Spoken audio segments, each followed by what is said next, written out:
what is going to be the biggest determining factor in these finals? Oh, man. So I think the Thunder are going to take care of business in this one, but I'm going to throw in the wrinkle of coaching on this one to make it interesting. I think on paper, OKC's in a different class. We've seen that all season long, so that's not just a slight against the Pacers.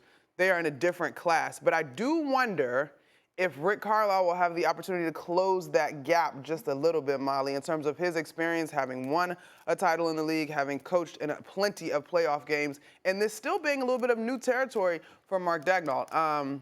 So yeah, that's one thing that I'm watching, some of the X's and O's and some of the maneuvers from the first chair on the sideline.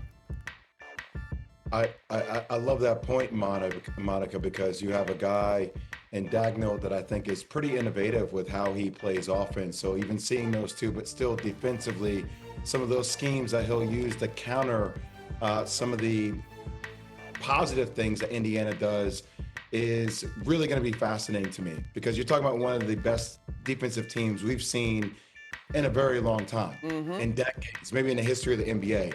And if there's anything, if you're Mark Daigneault, that you watched in this situation and that they were able to do actually against Minnesota, was when Lou Dort started picking up Anthony Edwards full court and Ant started to work him down the court. That was a different level of aggression, a different level of physicality that I'm not sure Ant has seen a lot in his career.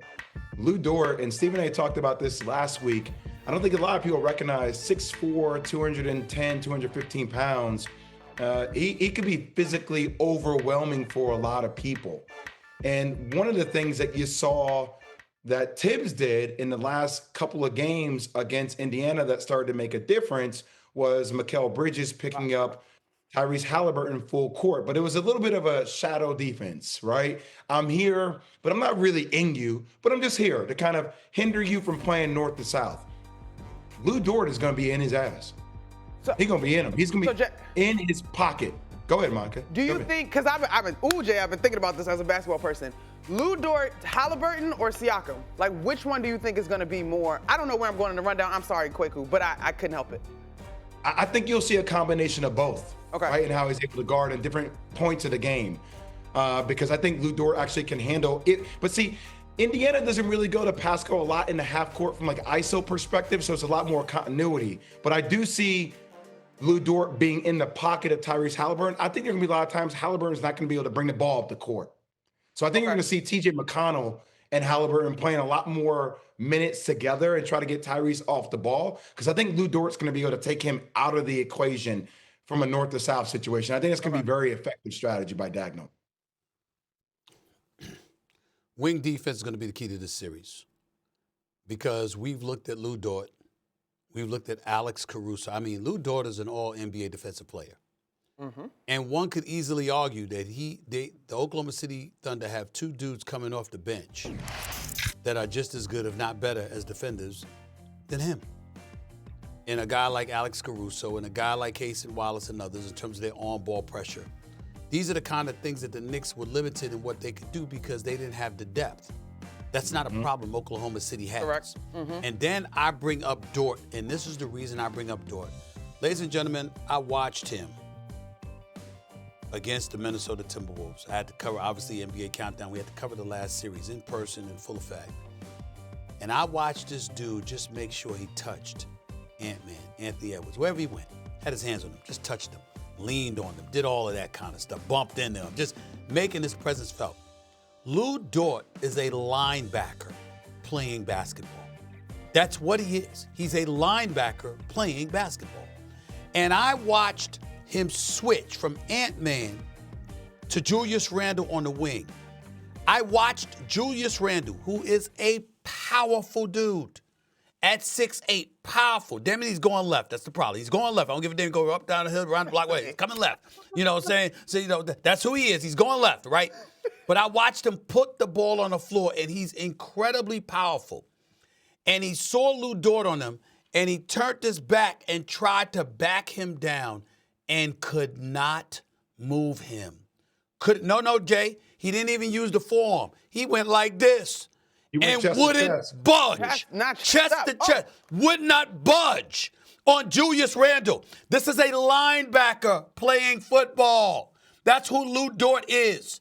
And so I'm saying you're Haliburton, you're Neesmith, you're Nemhard, you're Pascal Siakam.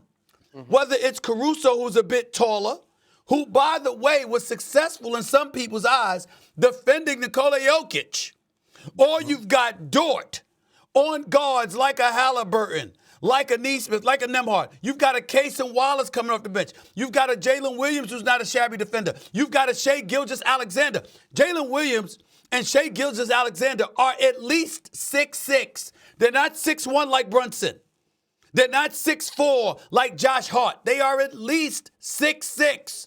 And by the way, have you seen Slim Shady, SGA, Ultra Smooth, Shea Butter? Have you seen him? Forget what he does offensively because we know that's a given.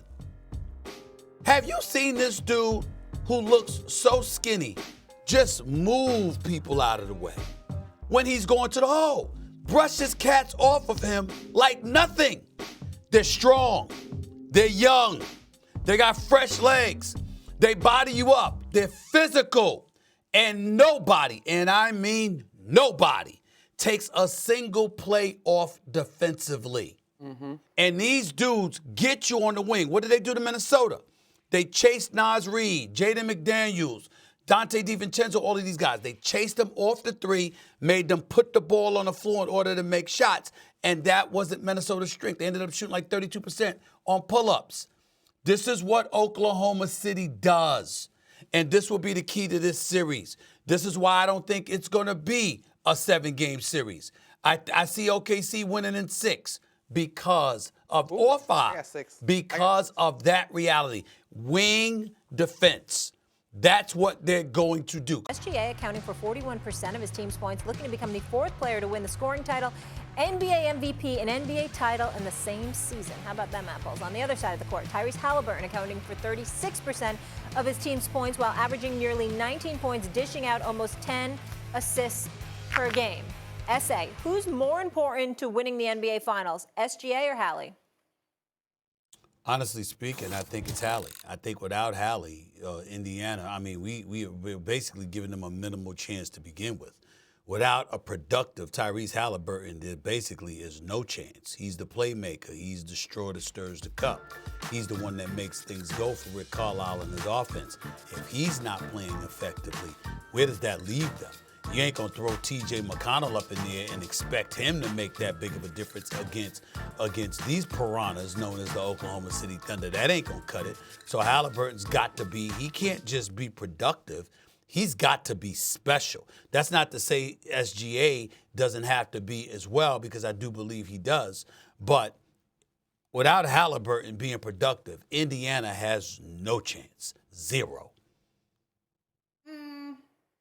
I guess I differ on who should be the centerpiece for Indiana, which makes me answer this question that SGA is more important because of what he does on both sides of the ball. Look, I think the Indiana offense is going to present a unique challenge to the Oklahoma City Thunder. I think that they will handle it, but I do think it's going, this is why I called out Dagnall and Carlisle, because I think that's going to be a really fun matchup. I think it's SGA because he's going to have to set the tone on both sides of the ball. Obviously, we highlighted Lou Dort and Alex Caruso for the elite defenders that they are, but I think there is a way that the Thunder want to handle this series. We talked about this being a group that has graduated. They've taken the next step. I think it's just going to be SGA because it might not always look like scoring for him, even though he's a 30-point scorer. We get it. He's an MVP in the league. It might shapeshift a little bit in this series, but I do think in terms of leading the way as far as their communication, their continuity, their defense on both sides of the floor, I think it's actually going to be SGA in this series. Monica, here's why SA is right. And I've thought about this, and I would have taken Hallie before, SGA before, but it's because of how good OKC's defense is. That even if SGA is somewhat off, their defense could make up for him being off, even though the brother's been averaging damn near 30 points or more in the playoffs. It's incredible. I think we all agree that either we have OKC winning in 5 or 6. If that's the case, it's going to take an out-of-body experience for a guy like Tyrese Haliburton and Pascal Siakam and Nembhard and everybody to compete against all the versatility pieces that OKC has defensively. I can't see a world in which Indiana wins a championship without Hallie being super special. That's their only chance. It can't take Pascal Siakam, it has to be Hallie, their whole team, out-of-body experience. That's the only reason I would say it has to be Hallie. It has to be Hallie because that defense is so damn good. My only pushback, and listen, Tyrese Haliburton deserves a ton of credit, y'all, but I think my only pushback, having been in that arena and lived that experience when he put up his triple-double, and Pascal Siakam also had 30 points, same game, right? The actual feel, you felt Siakam in a different way, which is my only offering to you guys in terms of why I don't know that I would split the two of them in terms of if Indiana is going to do something special. I'm bristling at who is actually probably going to need to be the more dynamic centerpiece. That's all I got to offer. I could be wrong. Well, you can split it. You can split it. And the reason why you can split it is because of OKC's defense. Right. You see, the fact is that if you don't have sublime, big-time guard play against Oklahoma City Thunder, it puts the rest of your team at a decisive disadvantage because collectively they don't get their offense started. You're not going to, if you're thinking about it, as good as Pascal Siakam is, and he's very good and he's a champion, let's understand that a guy like Ant-Man can put the ball on the floor. He can get to the basket. And so when you look at a guy like Siakam, he can shoot, he can play with his back to the basket, but in the same breath, you understand he's not going to be the ball handler out on the wing. You've got to put him in position to make his noise. He's going to need some assistance, and that's not going to come against Oklahoma City without the help of Haliburton.